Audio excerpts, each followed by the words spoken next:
ko ke hu whanga mo he ngahi talwha tapu koto ape wha o atu pa mihen.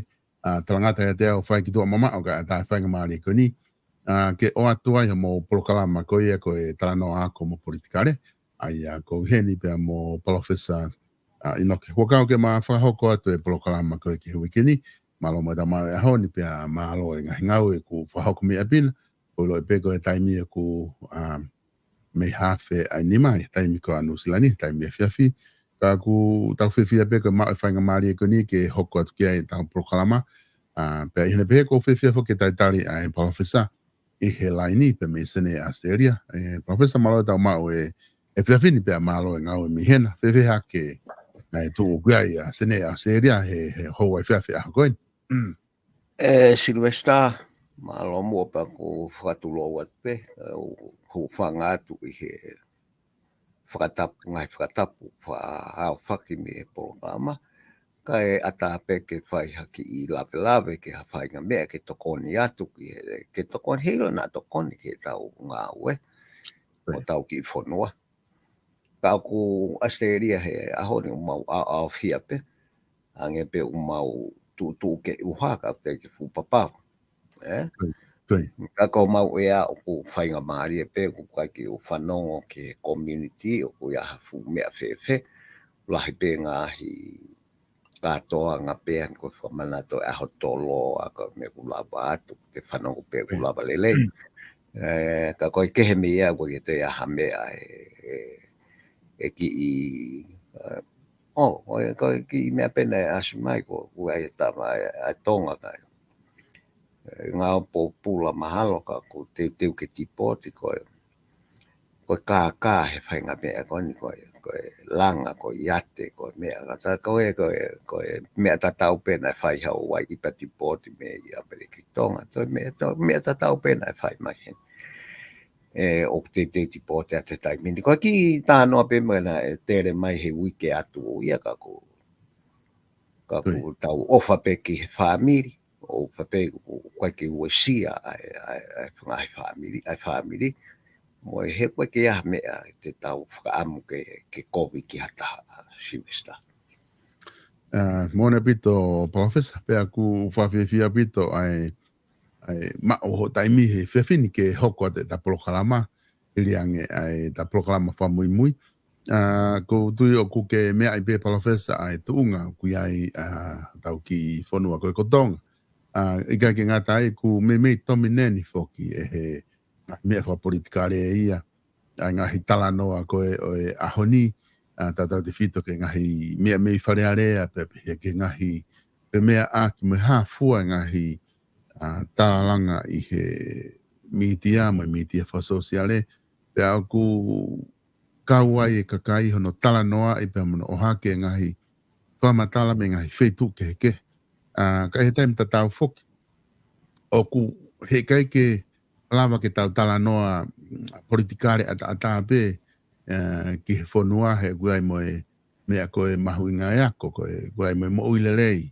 No guai pia moe mea whaka ekonomika koe langa whakalakalaka whaka ekonomika. Pea guai moe ngahi mea mahu inga koe ngahi konga mahu inga nau tolu o e mo ui he whanua. Au ku whia mau ke kau mo ia i he tau ngahi tālanga ka kui kai koe tau talanoa bek he ke i wharearea pia moe tau lau pe me hafua ngahi mea hoko i wharearea. Ko i ngaha tene whakangata ki tau tolu, mo ni pe ku tamahe tokolahi, ka pau e mau e ngahi mea whakapolitikare, e lava ke mau pe me huunga kui ai e tau ngahi mea whakapaanga. Ka kou pehe i he whiawhini, ke watu moa e whainga maari e koe ni ke taki i wakai moa ki ha e ria taha i he whetalanoa aki. E taki i wakai moa ki he e ria koe ni o e langa laka i he tau ngahi i economic development o ku whahoko i tonga. Koe ngahe ku mahu inga me ta whaaki koe ni ke wakai ke kakai. He ka pau te tau whakari aki e ta whaaki koe ni i he paanga. Kono mo ni kake ngata holo mahu inga e tau paanga. Ka te tau ngā unu e ngahi mea kotoa ia ke lahi no alu ia o deficit e tau ngahi budget. Pea alu ma ngahi mea kotoa ia o alo ngahi funo ia da tolu ke ngahi whanua muri ngahi panke i muri ki he lahi au pito. Ka aku mahu inga whoki ke ai pemo tau ki whatoko ngai. Ai ta whaaki koe ni profesa pako upehe ke whainga maria e whiawhini ho taimi ke o atu mo ke whaiha o wakai ki he tau tūkunga koe me tau ta whaaki i he langa whakalakalaka wha ekonomika. E whakafofo pito si besta. Pea ko konga whoki ia e fusi ai e ta whakaako e ta porokalama. Ke tau nofo ha me ako e aonga ki whanua, e ai hanola le ki whanua. He koe miniti koto ape o whakamore a tau paanga e whanua. Ki ha whaahinga ngā au e hange koe ni koe wharearea koe hāfua, pure anga mo. Ka koe mea koe, tau eke koe ha koe ai ola koe e mau. Koe. I he mea koe ia.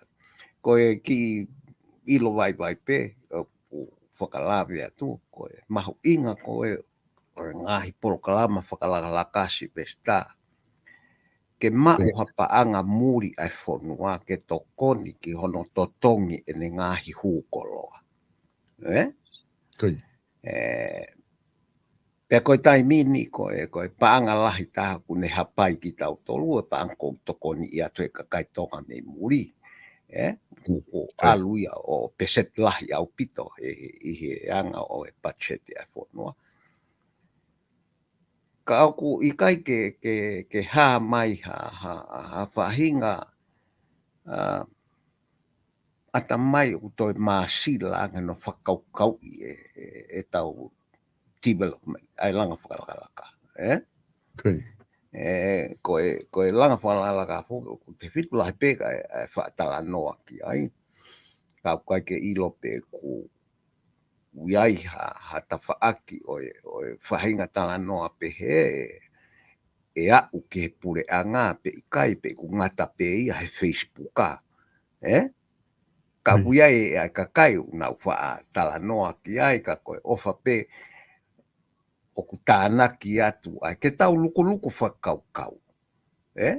Ki ngahi mea koe.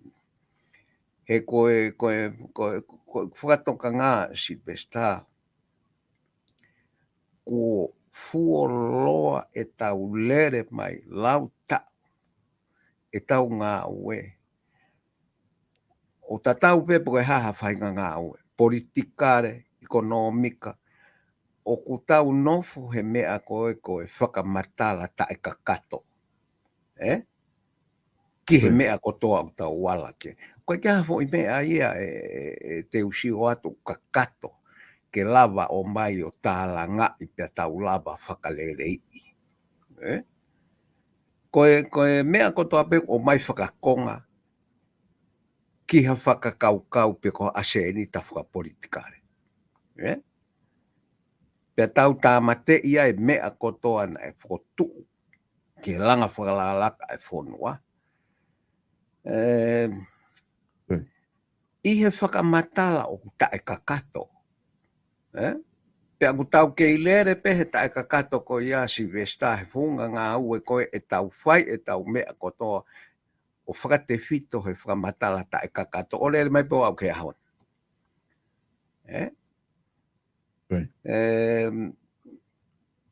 O kulahi ai ngahi mea whakatātā ki ai. Tau pehe koe Royal Tonga Airline, koe whakatau passporti, koe ngā ue taha koe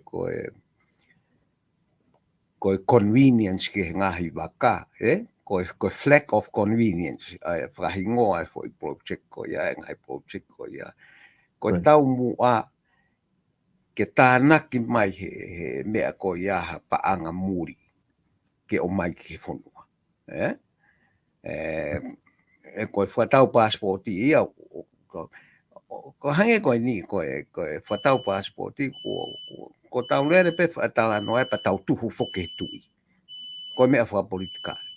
O ku hala ke kau mai he tala noe, ke tala mai, na ia e ko mite kau ministana nau pure e paanga. Koe tama koe na ane hanga o invest e paanga kono re e koti ona na e saipe ia. Pia whalala ki ai e komiti. Ka koe e tupu koe me lahi e tau fie mau. O ku toi alu rewa paanga o tu unga. Iha tuu whakatu tā maki ange he tau whiinga atu koe ke lahi paanga e mau. Koe risk ono whakarea koe ia. Ikai, o koe ke kau e umea koe ia koe whehui koe pehe. Na e osi o mai ha paanga, maha paanga me he paanga koe ni hono investi he tama koe ni. Iyo, koe ta. Ka koe tite i la e mea koe tite. O koe ke whaha viviri ia ke ilo ki ai. O ku ngata pēni e tala noa he more. O koe ke ha viviri ia ke ilo koe hahono uhinga. Ka furi he tala noa ko toa pe i he ngahi mea whakaikonomi ka o tau nofo i hono i misi i hono ta whaaki whakapolitikare. Professor kadak mo ka ki mau atu tala noa. O wai mea o ku tatangi hangeha alamba ko hau tatangi me o ta whaaki. O ku... O, iyo. O sai kau ki alo o tamte.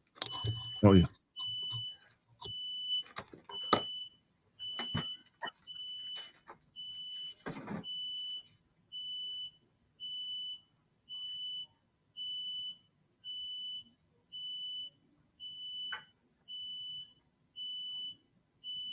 Kata pika ki...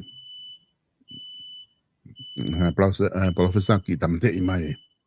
Mea ko kiki longa amai men ta whaaki ko ngā kalawa ke ongo lere ia tu pene tala noa. Koi.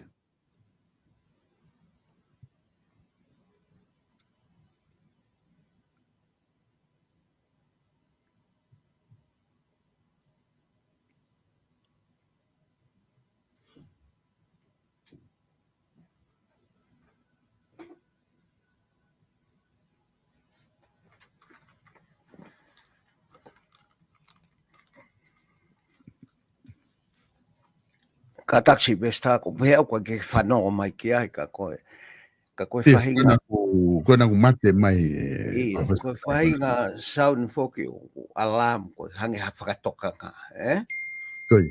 time ko of AI ha fahinga mea I hen he studio kure ai ka koe mea ia e Silvestar ko fuoloa e tau haua tau tolu he mea koe pa koe pehe pe tau ngā weo au ke hau Koi. he ngahi tālanga koe ni o kulongoa a holo koe ni hau pe tā mai ma fui konga ulua ke ha fui vesi ha kodi sūtone o lelelele pe fui konga ulua ke kai tuko u koe ki mui o tau ke fihia pe I whahinga tala noa ko ia o au ke hau Kaku tatau ko whawhehui ko kore. Ke tau ki I o atu mua ha I misi whakaako ki tau pōtala noa. Ke tau ki I furihi ange. Ke tau nofo he mea ko mahu inga ki matua ki mahu inga ki whonua.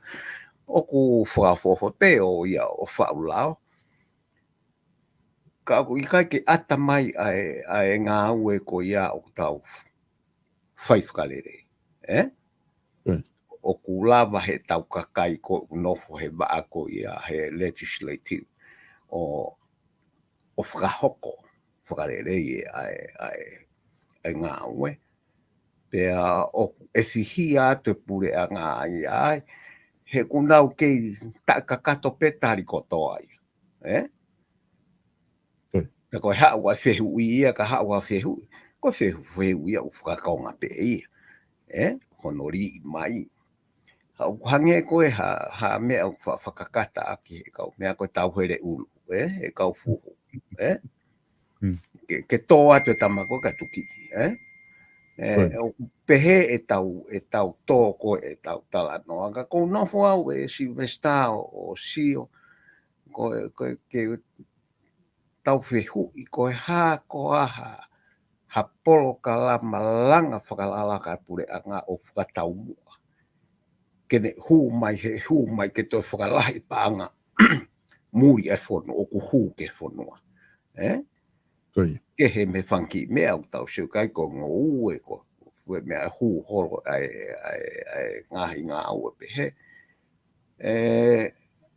Ka aku kai kehe me ngahi ngā ue koe nā tatala noa ke ai ngahi ngā ue mahino.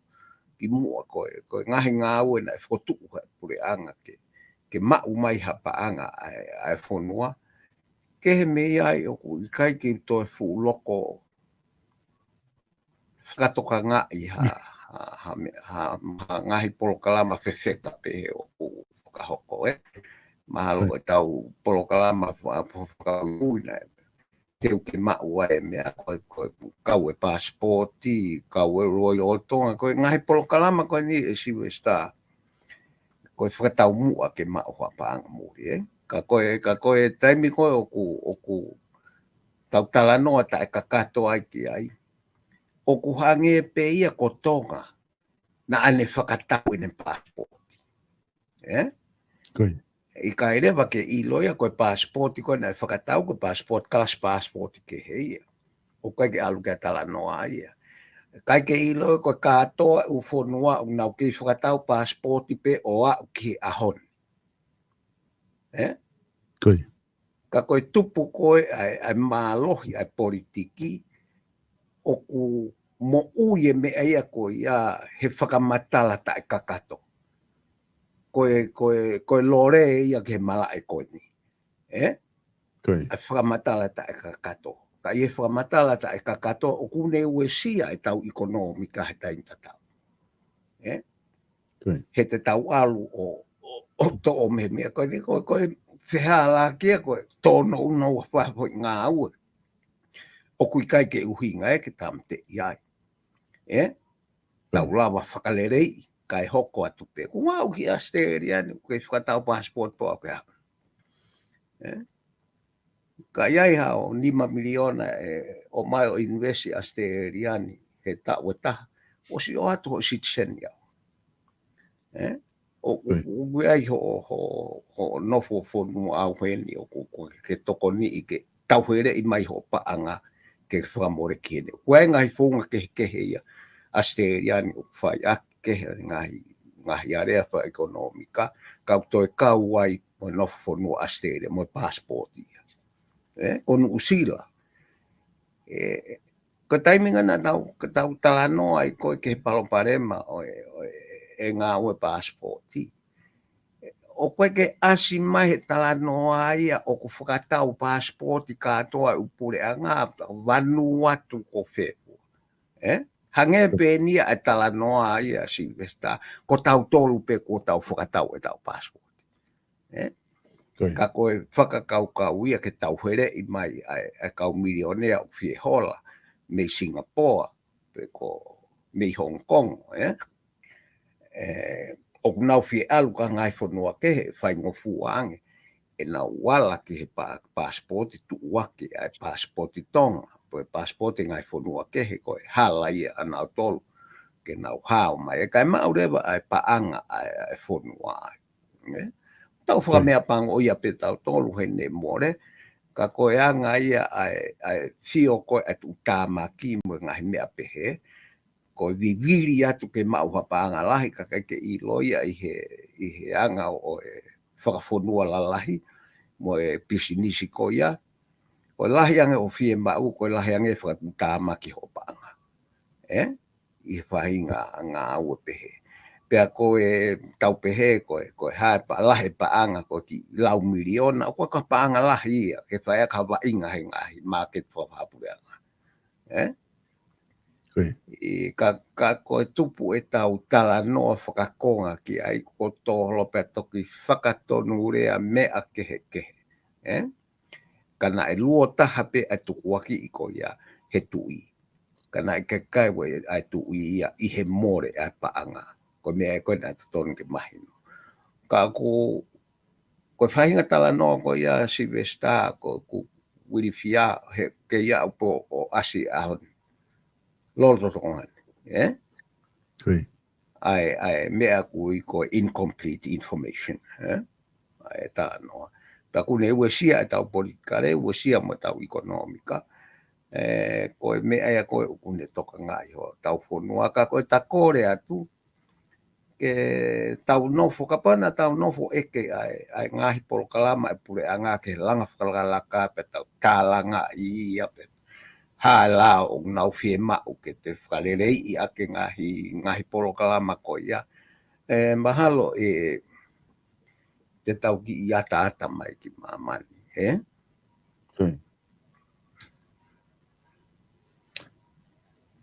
Kai hange ia e Silvesta ko e paloparema ko ne tau toloto ai. Ai whilau aki ko ni. Ko e kapau na tau o atu haki I mea whakaako o whakaukau I whakalelei. Ai tari ai pure anga. He kai tau wau tau tō ke tuunga ko ni Silvesta. Ko whekita katoa o ko na ewe minista mo ui. Ai minista tagmamata mo minista Kimuri. Ko pare mia o kuia minista tolu pe fa. Kauai ai minista ko ni ko na faha mai he fata toko ni ko ke to faha falala ki ai. Pena e tonu rewa e Silvesta I he anga ia e fato me aku. Ke ia ha trade off. Ke nau whotu atu. Ko whakate fito, mautari e mautolu ai foi whotu. Ka koe kore, o mau ke whalala peki ai ke holo mui me minista Kimuri, kai nofo pehe minista koe taki mamata. Holo mui ai mea tu kuatu ai mista ia tau malu I fonua kae puke pe ai tolu koe. Tali le lei pe ia, Ke iaha wahinga founga Silvesta e toe ki I ata mai o ku lava o whakahoko atu area, Pea pau nei o atu ai fo I fotu ko ia, pure anga e toe tari mai he whakatahto ni, Pea ku nau tari pe I kai e fo I fotu ko iaha wahinga trade-off e whakakau ke ki whakalelei ai anga o me ahe koe are ai ni he ongo mawhai e ua. He na a oho ware ko tari sai whahofa. Ka pau to e whalala e ne awhio fe o mau si ke whalala pe ki he eik minista ke tauhi ai portfolio ko tak mamata. Holo mui mea koe ka kei tauhi pe ai tolu ia koe. He nai kai ke tokanga mai mea ke tolu koe taha pe. Pea koe tohi he kusio ki ai e nai whakapipiki ai tak mamata ia ki he ngā au taha. Mista ki muri I heanga e kusio koe whatonu ia tohi ka nai totonu ke toe. Fotu at pe pure anga ai option taha a foi fotu taha fe mau tari to koe ka mau ke falala pe ke minista ko ni ke fe ke no fo pe I he tak mamata o ato me ko ya a Silvesta ke na usio option pe ko anga area ko foi mea ko o lahe pa pare ma ko foi tafok pe o tohi atu mau I ko ni stu tone me pe ko ha fahinga fare na mau e kabineti me hi attenzioniare mo me ko ia he mo ni mo tu a fai fekau ko mo la tu na mau he tu ia hange ko o ki mange ka analyze o me tu I he loto I pure anga. He ku te sio kita ki ai mo ni ko whakahae tu I hene tae whalala ki hata o koe ke ne tā mai ea mo to'o. O te mo ko mea ia ke whakaukau I ka koe mea kone tatala noa ke ai ka pana to ki whakaako ange pe koe o ku whakarea pe ke diplomatic ai anga o response ai whai ki mea pe Kaki ka wa tatou ke mea ngoni hange u whekolo aki. To e whihia mai mo whare area, mo hapua. Ha mo e kau awhala e ne awhio. Malo ia ko nau asi maha mea, ko lahi au pito ngai mea, ko kake nau asi mai ai. Ke malu ia e ne awhio. He kua fuoloa hono tāpalasia ka ku kake ke fu ko whakarea ki ai ke consistent ke whakamau luto e nau ngā ue ka koe ki mea beta si o atu ki ai ka koe mea lahi koe Silvesta o ta fotu atu e tau ke whakafoki e tau ngā ue ke tau talanoa ki tau langa whakalalaka ke tau ke I pure anga he ngahi polokalama langa whakalalaka une teu ki ai hange ko o koe penga I polokalama to ahan ko whakarere I uafu ko u polokalama ko ia o whikau aki pepe mo e langa whakalalaka whakarere I hala pe ku to iai ha ngahi me ange te tau sio ngahi polokalama te tau sio ki ai e toi mahalohi ange en hanga o mai e paanga muri ko e whonua ke tokoni ke remittance Ka koe mea pe o ta kore ake ai ke ki o maari e pe politikare ia ka alu pe ke maari e mo whakata e tau sio ki ai ka tau toki I sio mua ke tawhaki ka mea ko o whamato atoange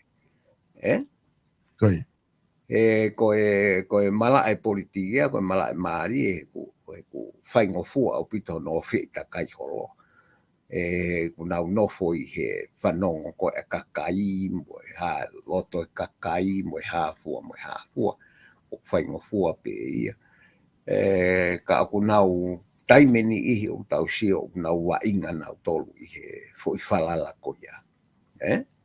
Kai ke whakato ngā he kakai o ku kai ko hawha māto ato e ngahi mea hoko I he ngahi whare a rea rahi. Pea pehe peke he ngahi pure anga o ku whainga taafua pure anga he wasinofo e ngahi sevesia. Ai ngahi ngā au ia tuku pau o pau ke whakahoko ia. Pea ku nofo ia o kamata me iai. Pea ngā au a kireba hono atamai ke he toi whakalahi ngahi mea ke toi mālohi ang I whaikonomika o e whonua. Hange koe ne paanga mo hāfua. Koi. Haku mone apito professor. Oku tui oku mahuinga apito e whakatala noa koe ni ku ke whai ki he mahuinga koe langa whalakalaka koe e ki whehu I hene ku o mai ni hiko ni ke kaua tupehe I he ta proklama he whewhini. Koe hange koe whakaukau ku o mai he neri.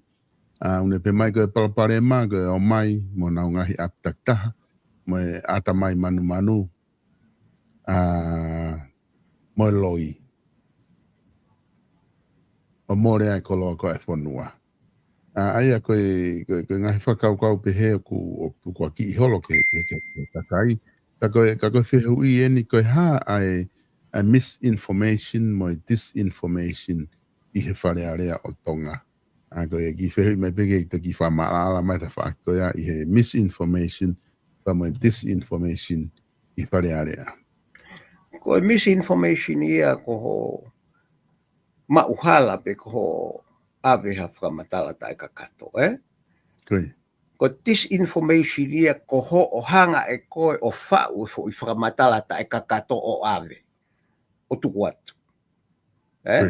Koe o mea ke hei ai ua. Ka koe mea koe oku ngā aua koe disinformation ia oku iai ai intention ai. Ke taki halai. Maina? Si pesta. Pea koho hao koe o malanga pe ki hakonga o hafo I kupu lao pe ko konis tūtone. Kai tuku hono ngahi konga koe ki mui. Oku ke hanga o whakapapau I o koe whakamatala oku ke awe oku tae mo oni. Pe oku whakakonga. Koe. Pe koe hao o atamai o koe awe ai o kai ke kakato ai whakamatala kai whakakonga pe. Ka hiri ko ia o ke ilo pe ko ia. Koe konga pe o ke awe. O kulahe rewa ai mea ko ia ke disinformation. Koe misinform ia o kulahe mo ngai uhinga ke he ka oku iai ngai uhinga maa ia ko mauhala. Ko o whakarea hala. Ko pe kuke alu ke hanga disinform o public pe kai. Koe whehu ke hei. Ake misinformation ko ia. Ka koe tatala noa ata ua. Koe ke information in itself. Oku tae kakato. Pe kuke ngā ue aki ke misinform, pe kuke ngā ue aki ke disinform. Ai public. Koe mea ke hei. Ka koe mau wai pe toko ni atu ki he whehui. Ofa ai whehui. Ka oku totonu mau pe ke tau I loi.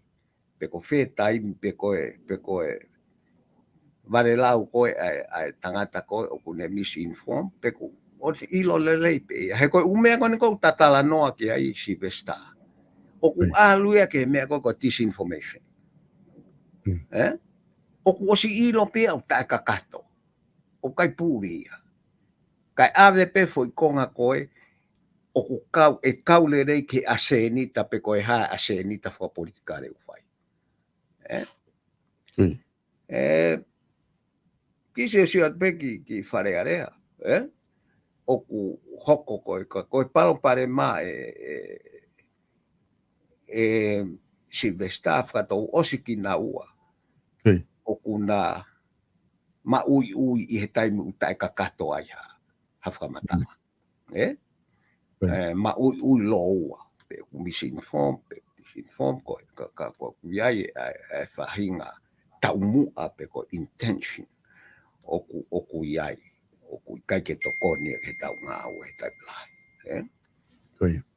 Ka pau te tau wako Silvestar te tau kai ke tau tuku mai mehi ngahi mea koku tau whanonga mai ai. E te tau toi wheinga ke whakatonu ange koe taimi u tau tala no ai o mai ai whakamatala ke kakato. O koe uhi ngai ke tau hanga whakamore e whakamata more e whakamatala ke taki le rei hata. Ke ngali le rei ke hata I kai. Ka uhi nga peta tō kene mo oni. Ka tau no. Ko me ai aku tau fie mau. He kuto ko viange taimi nia ko me ako e Facebook ka mo me alua te tamako me whakamatala wala te tamako me ma te tāna ke whakamatala te au to whahoho holo pe ku ai ko ha mo oni pe. Hange ko whakawhikiki ko ni he mama ko ni e tohi ki tua. O ko whio whao maria I au ia he kau mea ko he uai tamai ke Facebook ai una fu I lo pita na tolo IT mo o mai na tolo taimi mo ha ko whamo oni. Ke ki whakasisi I fo sia kare ko tau sio ai. Ke haki fo sia kare to fo si yang. Pe alu pe he pe o ma pe toko ua. Pe ko hai pe ya na ko tama ko tamako. Koe mea ka koe taimini alu e fufo I se kare fo lahi paku e fihi ata koto. O lau kana usi o au he wai tahu ne tō mai e taimi. Ke pe ave tohi henti lipa I whalaite. Toki asi mai ki tua, mama mai ki tua, I he moni te he taimi ono o fiha. Koe hau pe mei tōng. Kana ulak whanau au ia, koe mama atu mei muri, ta koe mama pe mei tōng. Toki asi atua mei muri he walu. Koe taimi ko usio I kohono o mai hataha mea pehe. O kou maari I ai he kuhange uki asi sai mai ange I he kau mea koe nana o nau kumi whamatala koe he siakare koe na I ai whamatala.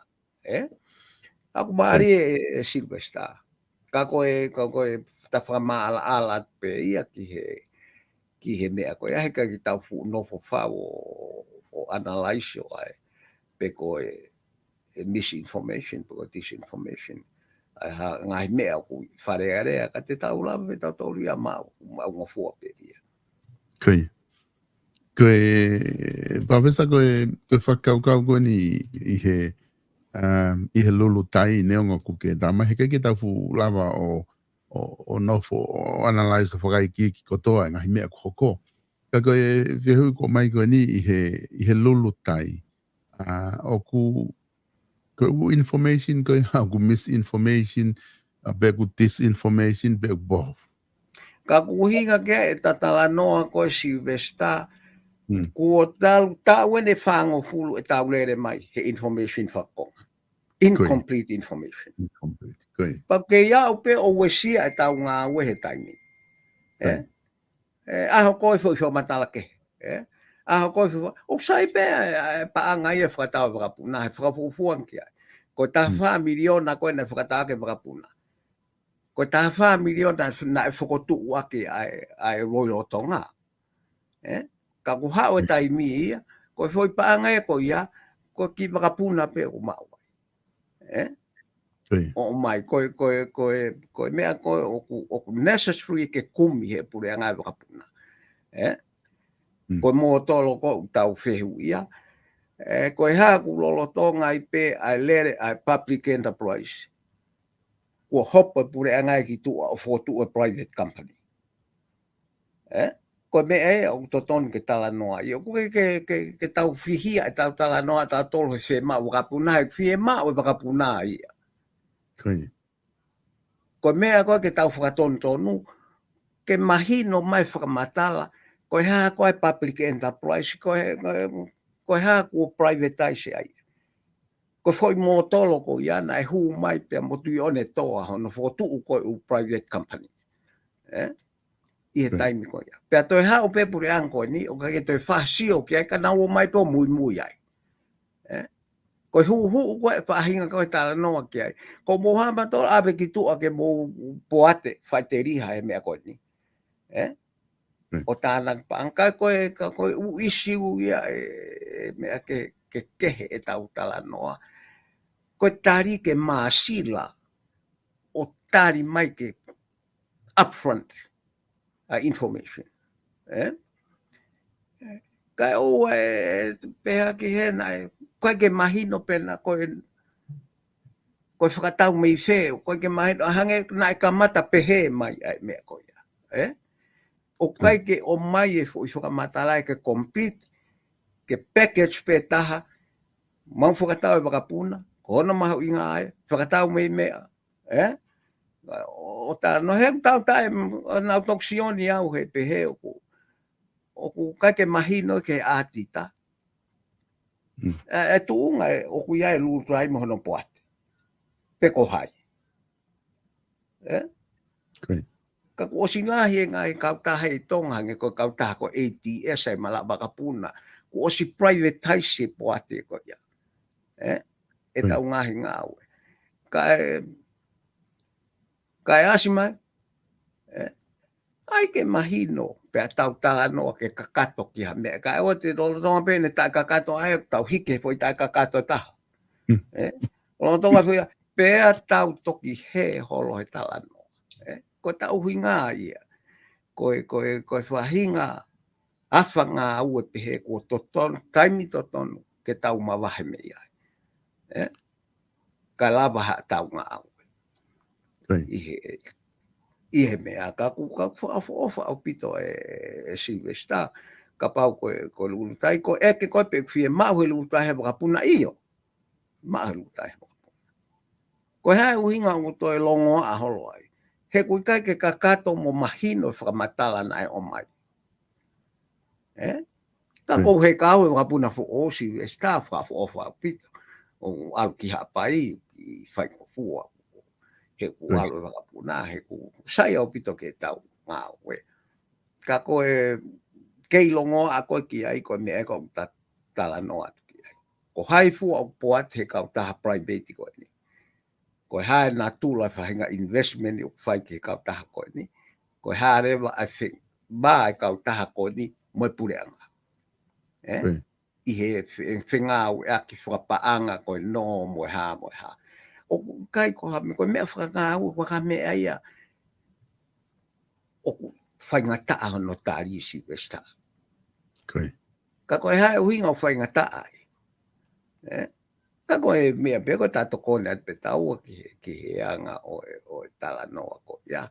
He ku alu ia he watu me tala noa ai he ngahi mea ke. Pa whatonu lea he kakai au ata peke ngahi mea ke. Ka koe mea koe ke tau tokanga ke ai koe malae koe politiki. Tene uesia e tau ekonomika o kapage kai ke tau sio whalere ki ai. O hange koe ngahi tau koe e tolungo fulu kohiri. Tau tāmate i kātoa mea nai maue e tau pāanga muri. Wa umai ke taimini u tau nofu. O kai ke ulau puka haa mea u tau nofu mo ia Silvesta. Professor koe taha e whihu ihi o mai e lava nai ka pau te tau ngā unu o te mokalati e lava he te mokalati ke ne tuku mai ai e he pure anga ai ngā he whakamatala pe koe whare area pe ko hai pe i he kautaki o tuku mai whakamatala o kakato ka eua ke o mai u whakamatala ku incomplete. Ko te mokalati u toi mālohi ange loi ai. O ua te mou whakau mou tolu. Te tau alu te mokalati. O tau alu koe ke te mokalati. E whakapaanga kātoa he pure anga ia e ngongo. Anga he kautaha ngongo. Ange u hoku mo si o peke Amerika mo mea koe ke ha whamatala ia e ngai kautala lahe o ngoi mo oni mo whamato. E toi kong iange a tonga ia. Koe mea koe u tau alu ki ai e Silvesta, koe konga lahi e tau palopare maa tau tau koe palopare ma whakamolare. O koe ke hane whakawake na mo sistemi mo. Koe palopare ma whakaulungaanga ia. Whakamolare. He ka pau te tau sio ki he mea koe langa whalalaka wha ekonomika. Na tau nofo he whonua, koe capitolo, koe skills. Tau nofo ngahi mea uho ia oe langa whala. Mahalo koe tau ene hongo fulu pe tahanima. Hono tāna ki atu ki ai foi mea koe discipline. Fie mau ia kai whai halanga whalalaka whonua. Koe whakatonga ki ai koe mapure ia. Ko pau ke fie mau ko me ai o ko mau ko e siai na o ko kehe ai me Amerika mo mea. Ko ngā au e mau ke no discipline no kakai. Pea ko nau toi alu he tai minu wha malo hi e nau polo kalama ko ai ngahi me a whaka ulunganga o ko nau toi foki na toki ai. Ko uhi ngā pe ke mau mauluta ai whonua. O koe ke wilo au ke kakai tō lahi tahi i tōnga mahalo he tau ngā ue koe kau economist o siohi iai.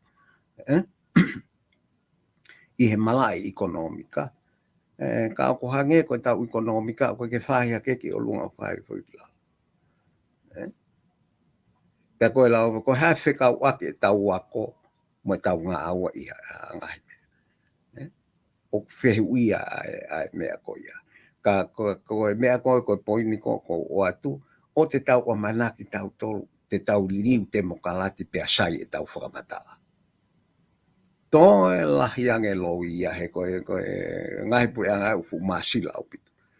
E nau hanga nau tolu o angi holo, ai maunga whakamatala.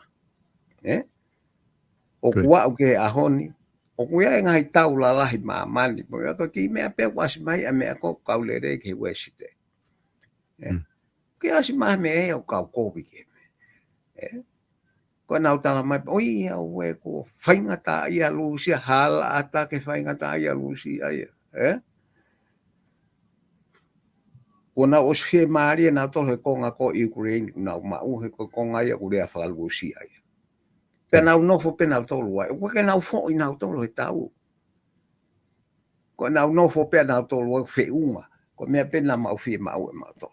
Pa te mau malu i pe mau tolo. Ko ngahi mea pe he, o tau whanong ka niusi o ta noa ki ai he ta whakoe na tau tolo weste. O tau whanong ki he taha o tala mai pe kufune tuhu i pau mai ko hea koa uhinga o hikihika e koloa. Hala. Ko hikihika e koloa he te tau fua katoa e whakamore ki Amerika ki he tau.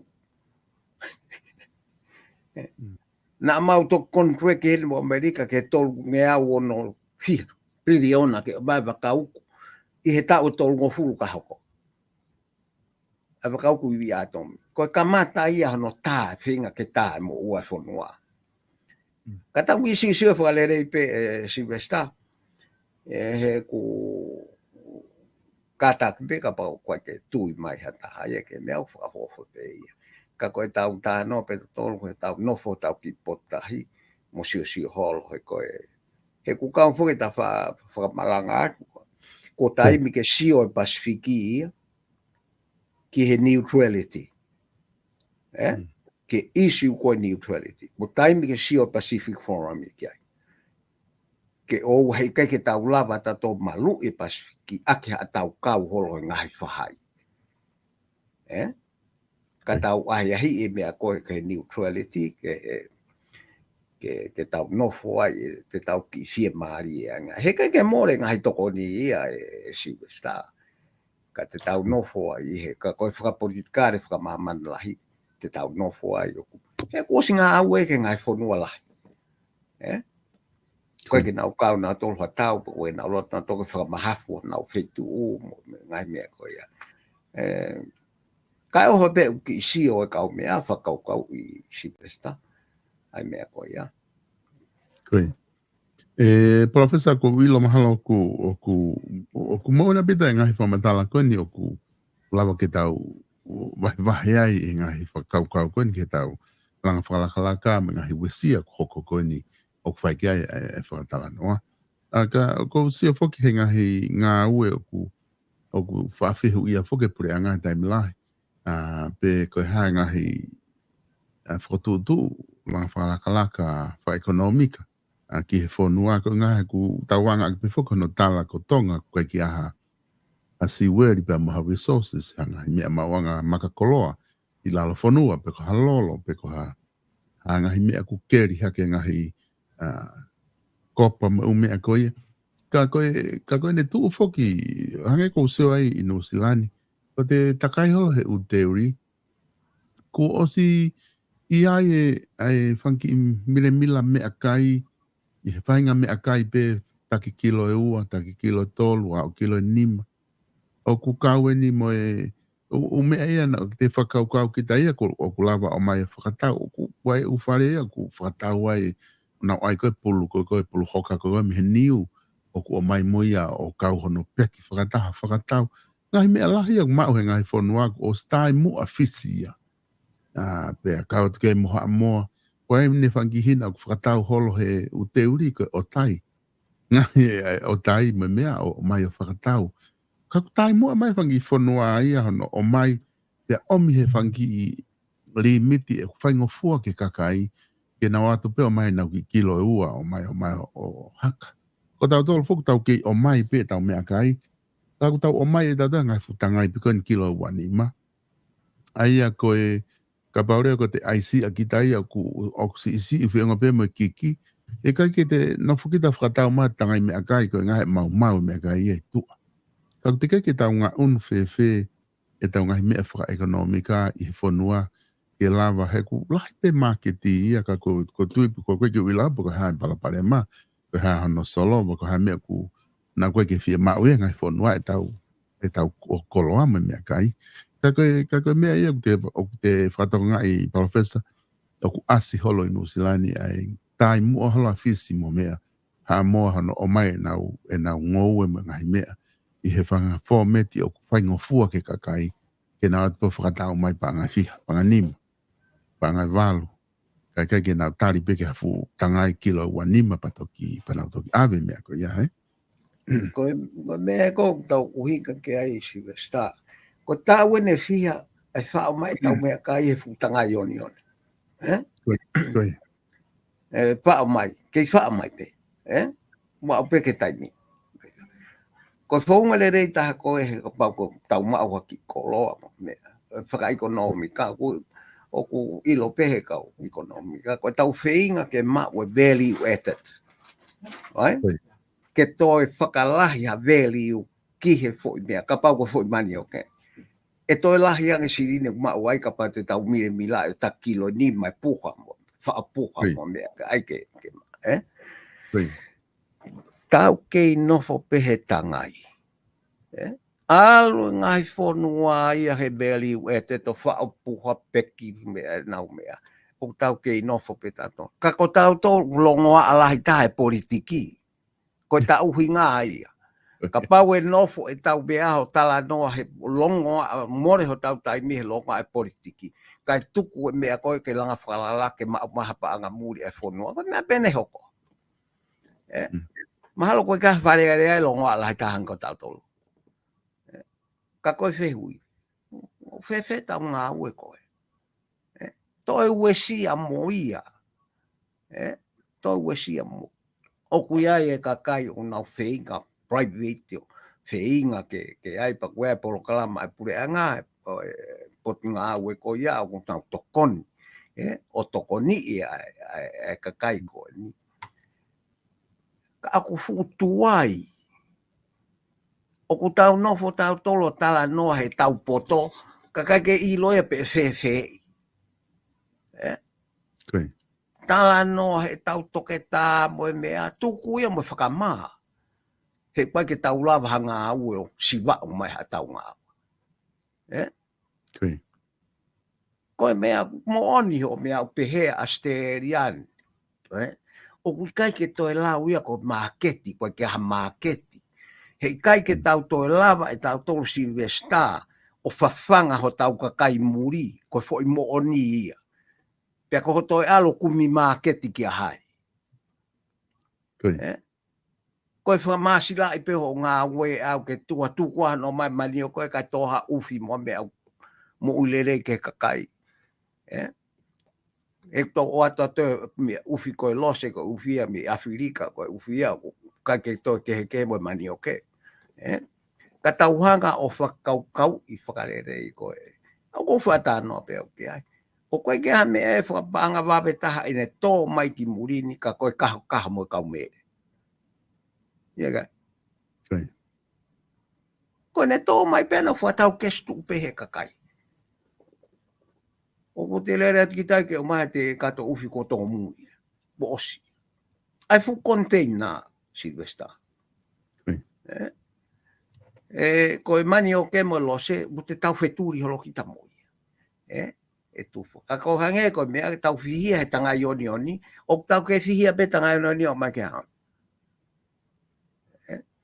Koi. Ka koe ngā aue ia ai pure a ngā ke nau whakaukau i whainga whounga. Te tau hiki ai, ke whakaukau koe o veri ue. Te tumu koe kupea tau koe mani o ke. Ka koe whakahela koe a tau wheturi holo.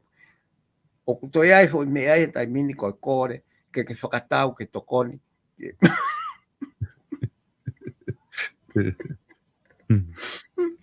O koe ke whee mau koe fo i mani o ke.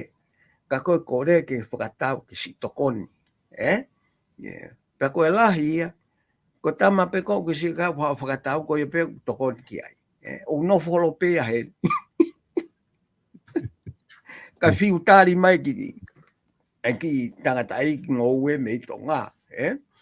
Lahi e tau ngahi mea ka kuhange koe tatala noa. Koe lahi tau ngā ue tau tolu e koe palapare me whakamolare. He kuhange ko whata noa. Ka pauna ka atu koe whaihala mo mua. Pitoe lahi ange o whaihala ui hao alo o ngā ue ha potu ngā ue. Toi a mua tue ka pau. Me ka mea pe mai ko ki whaihala koe o mua pina ke lo lahi o siri. Ko whaihala koe ngā e whonua lahi o panga. Ka koe mea ia Silvesta. Kau ai pe mo e tau lotu, tau wheinga mo ke atama e tau lotu i ho tau ulunganga. Koe mea pe o tau kore, whawha pe lotu ke kopia. Ka ai ke tau i lo i o whemau ke atama e mea ko ia i ho ulunganga. He ka pau ke ngā ue, ai ke atama e lotu ho ngā ue ke whaitotonu ngā e whonua mo e hafua mo e hafua. Koe mea pe o ta kore atu ai Silvesta ke ki whakahuhu atu mua ha whainga mea kehe. Tau mea ka o te tau tuko politiki. He te tau nofu he politiki pa lere ngai whonua ki o lunga ka tau whaa hi whatatokila. I he ngahi mea na ka ki totonu ke hoka. O ka pau na tau mau ha whakamatala ka kato ki a mea. Professor ko ilo te ku ose da taimi. Ka mahu inga pita ka venga koe ni whai kia e whatala noa kia te koe pa mo taimi. Ka i he whakamare koe ni te o atu ke whama apopo mai pena kua hamea ke wha ose aki. Ata toki māwai he tapolo kalama i he ahoni. Koe mea lahi peke ta toka kai koe nunua koe o mea koe incomplete information. Toko kai koe ke maa whakamatala ka kato. E ne uasia ai politikare ngā ue kātoa ta whakātoa o e whonua. Ka koe kapahe kai ke tātokanga e uasia lahi au pito i tau politikare ai tu unga wha ekonomika whonua ke ngā ue koe me ngā ue ia ku mauai ai si tokoni koe ki he whonua he tapa ke he ako koe mo uilelei koe hala, koe hāpua. ai ngai te to fatongia ko pureanga pe tau ki ka pau e tau hanga ko o makai e pureanga he politiki mo tau kai e pureanga he ngai langa whakalaka mahalo te tau ki un watu ki mu ai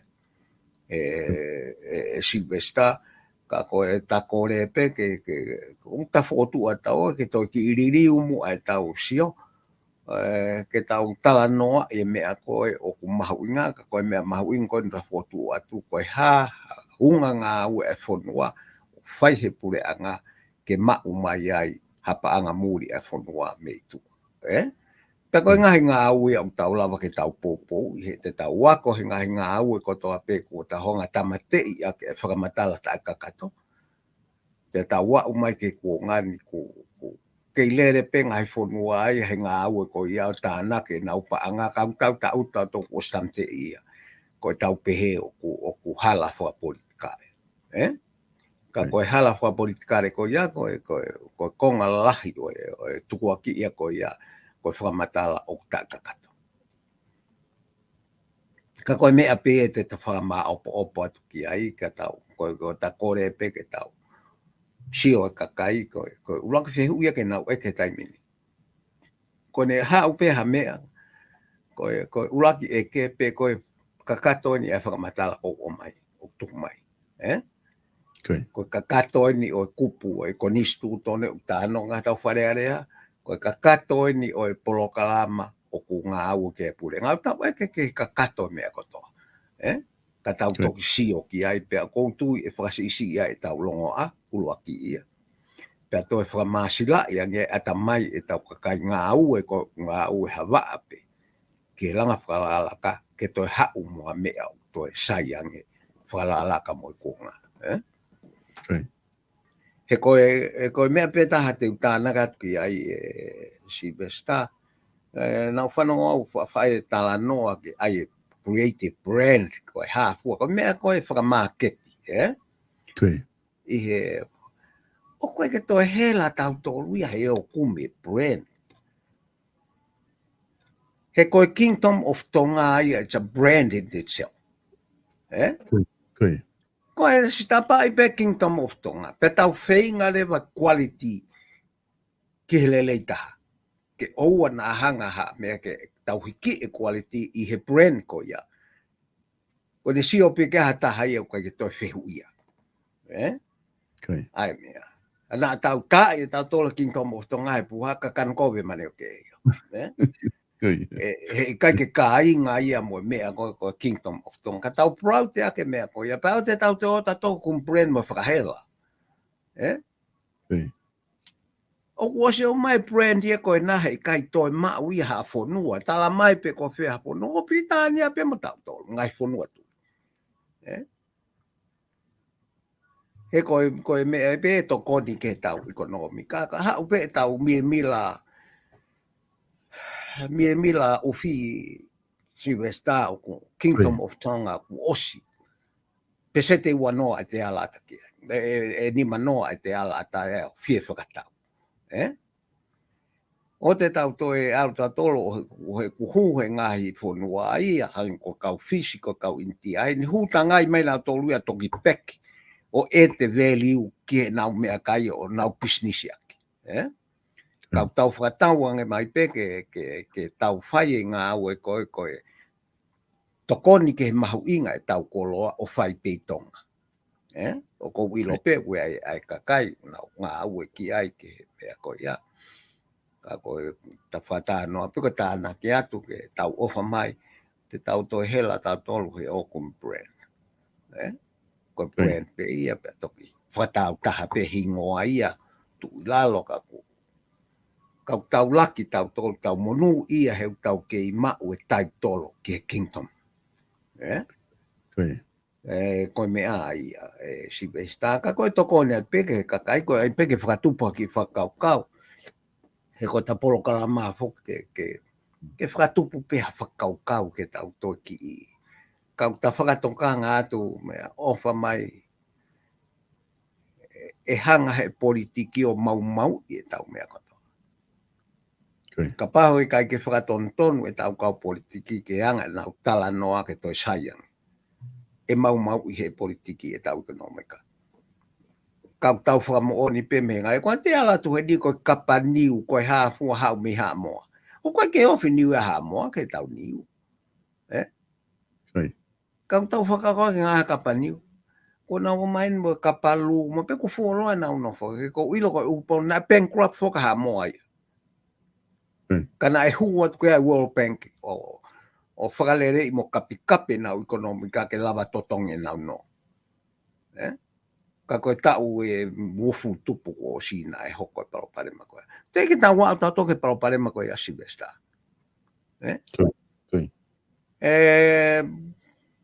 Ka koe hae mea ko whetau lau pēma kau si aina he nau ke klasi uluaki pēnau tolu he niu koe atonga.